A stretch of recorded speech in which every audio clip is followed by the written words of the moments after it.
শিমুল তুলোর গাছ। আর এই দেখো তুলো পড়ে রয়েছে, কি সুন্দর তুলো, দেখেছো?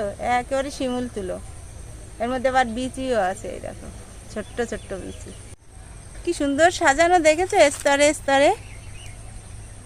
এই তুলো দিয়ে বালিশ, তারপরে তোমার কম্বলও তৈরি করে, আবার এই যে লেপ তৈরি করে, সেই তুলো।